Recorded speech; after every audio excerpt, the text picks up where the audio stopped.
না, একটা সেকেন্ডও আর বসে থাকা যাবে না। শুটিংয়ের পাশাপাশি বিজনেস করতে হবে। আজকে ঢাকা সিটির কোনো জায়গা আমি বাদ রাখবো না, কারণ আমার বিজনেস করার জন্য সুন্দর একটা জায়গা আমার খুঁজে বের করতেই হবে।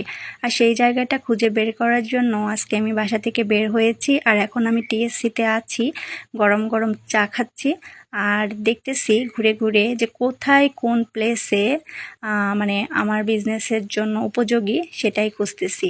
আজকে ঢাকা সিটির সব জায়গায় আমি একদম খুঁজে খুঁজে খুঁজে খুঁজে ঘুরে ঘুরে দেখব যে আমার বিজনেসের জন্য আমি জায়গা পাই কি না। আর অবশ্যই আমি সময় নিয়েই দেখব, কারণ প্রথম হচ্ছে জায়গা। আমার ব্যবসা করার জন্য, বিজনেস করার জন্য জায়গাটা আমি সিলেক্ট করব আগে। জায়গাটা আমার পছন্দ হলে সিলেক্ট করার পরে তারপর আমি স্টেপ বাই স্টেপ এগোবো। আর ওয়েদারটা কিন্তু আজকে দারুণ, সাথে হচ্ছে গরম গরম চা, কি যে একটা ফ্রেশ মাইন্ডে আছি। আর মানে ওয়েদারটাও দারুণ, হালকা ঠান্ডা ঠান্ডা। তো সব কিছু মিলিয়ে এই গরমের মধ্যে হালকা ঠান্ডা ঠান্ডা ওয়েদার ভালোই লাগছে।